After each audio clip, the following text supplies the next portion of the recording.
Shalom, selamat malam Bapak Ibu Saudara yang terkasih di dalam Yesus Kristus.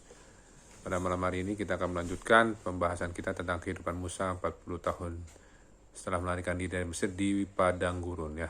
Mari kita satu dalam doa. Ya Allah Bapa yang bertata dalam kerajaan surga, Bapa di dalam nama Tuhan Yesus Kristus, kami bersyukur Tuhan, Kau memelihara kami, menyelamatkan kami Tuhan hari ini dan memimpin kami. Menyelamatkan kami dari serang roh jahat, roh kematian, roh dunia, roh mati, roh santet, sihir, tenung, tumbal, kuda-kuda, roh maut dan kalian maut, roh malaikat curang maut, roh segala penyakit apapun, roh COVID-19, varian apapun, roh henti nafas, henti jantung, dipatahkan kuasanya dengan darah anak domba dari Yesus Kristus Tuhan. Terima kasih Tuhan, pada malam hari ini kami mohon urapi hamba-Mu yang menyampaikan firman-Mu Tuhan, dan kami mohon Roh Kudus mengajari hamba-Mu Tuhan untuk dapat memberikan pengertian dan rema kepada Bapak Ibu Saudara yang menyaksikan program ini, dan urapan Bapak Ibu Saudara yang menyaksikan ini dengan urapan dari surga juga, urapan yang baru. Terima kasih Tuhan, kami siap Tuhan untuk mendengar firman Tuhan. Dalam nama Tuhan Yesus kami berdoa dan bersyukur, haleluya, amin. Ya, kita akan bahas di gurun Padang Arab 40 tahun Musa ya, tapi nggak semua, kita pelan-pelan kita akan bahas ya, pelan-pelan ya. Jadi Musa itu 40 tahun di Mesir itu dia kabur, kenapa? Karena ketahuan membunuh orang Mesir. Kenapa Musa membunuh orang Mesir? Karena terlibat perselisihan ya, pertengkaran dengan seorang Israel, seorang Ibrani. Tapi orang Israel ini tidak memahami maksud Musa yang demikian, makanya dipersalahkan ya. Jadi Musa ini putus asa ya, serba salah jadinya ya. Jadi dia mau dibunuh oleh Firaun, makanya dia lari di padang gurun ya. Jadi kita buka ayat pertama kita di Keluaran 2, 15-17. Keluaran 2 15-17. Ketika Firaun mendengar tentang perkara itu, dicarinya ikhtiar untuk membunuh Musa. Tetapi Musa melarikan diri dari hadapan Firaun dan tiba di tanah Midian. Lalu ia duduk-duduk di tepi sebuah sumur. Adapun imam di Midian itu mempunyai 7 anak perempuan. Mereka datang menimba air dan mengisi palungan-palungan untuk memberi minum kambing domba ayahnya. Maka datanglah gembala-gembala yang mengusir mereka. Lalu Musa bangkit menolong mereka dan memberi minum kambing domba mereka. Jadi walaupun Musa putus asa duduk-duduk di atas sumur, tapi Musa ini membantu orang-orang yang butuh bantuan ya.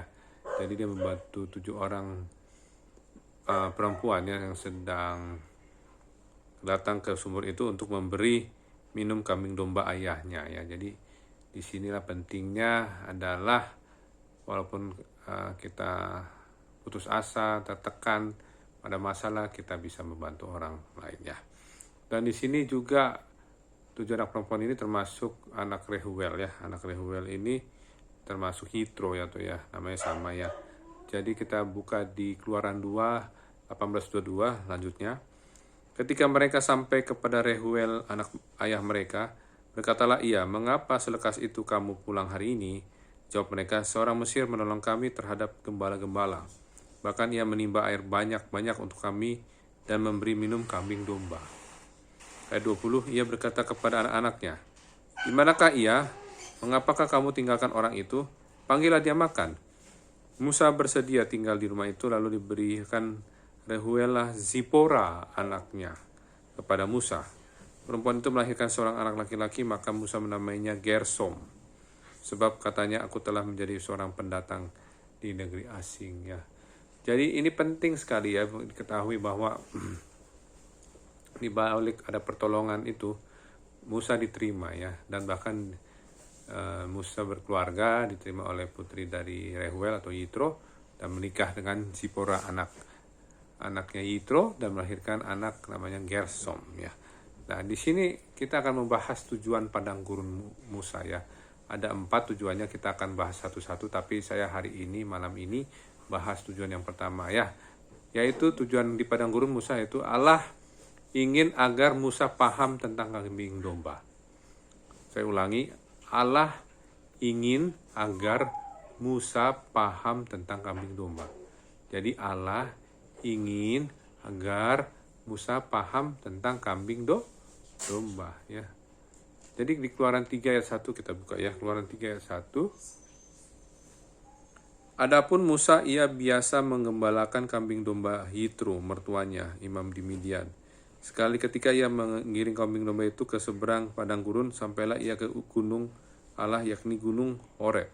Ya. Jadi 40 tahun penggembalaan kambing domba mertuanya Yitro ya.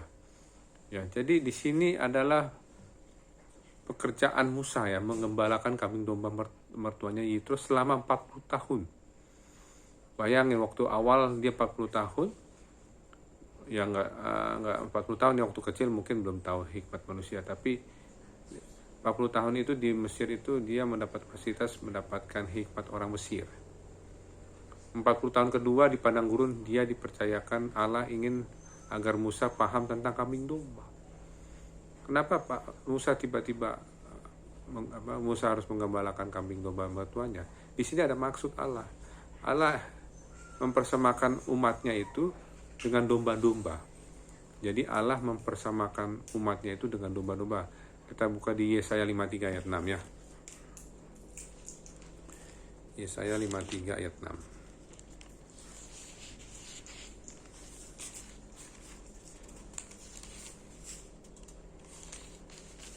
Yesaya 53 ayat 6. Ya, kita baca ya, Yesaya 53 ayat 6. Kita sekalian sesat seperti domba, masing-masing kita mengambil jalannya sendiri. Tapi Tuhan telah menimpakan kepadanya kejahatan kita sekalian. Jadi kita sekalian sesat seperti domba. Jadi kalau domba sesat itu butuh gembala ya. Gembala agung kita adalah Yesus Kristus yang menuntun kita supaya tidak sesat ya. Ya. Jadi Allah sedang mengajar Musa cara menjadi seorang gembala yang lemah lembut. Allah sedang mengajar Musa cara menjadi seorang gembala yang lemah lembut. Karena ini 40 tahun pekerjaan yang paling lama kambing domba itu ya, itu rasanya Musa ya. Mungkin Daud pun nggak sampai 40 tahun untuk menggembalakan kambing domba ayahnya ya. Tapi Musa ini sampai 40 tahun menggembalakan kambing domba mertuanya ya, mertuanya ya. Ya, jadi orang tua dari Sipora, ayah dari Sipora. Bayangin 40 tahun pekerjaannya mengembalakan kambing domba ya. Dan dia juga ini ada maksudnya supaya dia lemah lembut. Mungkin kambing dombanya ini bagaimana cara dengan lembut ya mengatur mereka semua. Ya, itulah pelajaran kita malam ini. Mari kita satu dalam doa. Ya Allah Bapa yang bertata di dalam kerajaan surga, Bapa di dalam nama Tuhan Yesus Kristus kami ucap syukur Tuhan untuk firman-Mu Tuhan. Biarlah kami Tuhan walaupun dalam keadaan sulit, susah, kami masih bisa membantu orang. Dan kami mohon di dalam nama Tuhan Yesus Kristus ajarkan kami Tuhan untuk sebagai pemimpin yang lemah lembut. Kalau memang kepercayaan kami pemimpin, supaya kami bisa mendapat pelajaran bahwa Allah menempatkan Musa di padang gurun untuk mengembalikan kambing domba mertuanya Yitro. Itu ada maksud untuk supaya bisa Tuhan belajar lemah lembut, mengembalakan domba-domba titipan Tuhan, yaitu umat Tuhan sendiri. Terima kasih Tuhan berikan kami tidur yang nyenyak pada malam hari ini. Tuhan membuat kami tidur nyenyak, bangunkan besok pagi jam 4 jam 5 pagi, jam 4 pagi jam 5 pagi dengan tubuh disegarkan.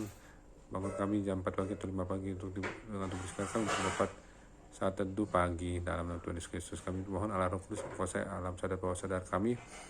Kami mohon Allah Roh Kudus membakar, menghancurkan kutuk-kutuk kematian, kutuk mati mendadak, kutuk sakit jantung, paru-paru tidak bisa jantung, stroke, vertigo, migrain, pendarahan, sangat akut abdomen, panas, demam, dipatahkan kuasanya dengan darah bala Yesus Tuhan. Darah anak bala Yesus Tuhan, darah bala Yesus Tuhan, darah bala Yesus Tuhan. Dalam nama Tuhan Yesus Kristus. Terima kasih Tuhan, kami berdoa juga Tuhan, sertai kami Tuhan, peliharalah nyawa kami sebab kami adalah orang yang Engkau kasih. Mazmur 86 ayat 2. Kami mohon Tuhan, Mazmur 118 aku tidak akan mati tapi hidup dan aku akan menceritakan perbuatan Tuhan. Mazmur 118 ayat 17 aku tidak akan mati tetapi hidup dan aku akan menceritakan perbuatan Tuhan. Yohanes 8:51 bahwa aku mau menuruti firman Tuhan dan aku tidak mengambil sama-lamanya. Terima kasih Tuhan, berkati Bapak Ibu saudara menyaksikan program ini dapat berkat double portion dari surga Tuhan Yesus, karena kami mau Tuhan sama-sama menjadi korban-korban sulung bagi Allah dan bagi anak domba. Tidak mulut kami tidak dapat dusta, kami tidak bercela. Terima kasih Tuhan, dalam nama Bapa, Anak, dan Roh Kudus, dalam nama Tuhan Yesus Kristus. Dalam nama Bapa, Anak, dan Roh Kudus, dalam nama Tuhan Yesus Kristus kami berdoa. Amin. Ya, sampaikan besok ya, kita sampaikan lagi yang kedua ya, untuk tujuan padang gurun. Jadi hari ini cukup sekian, besok kita lanjutkan lagi yang kedua ya.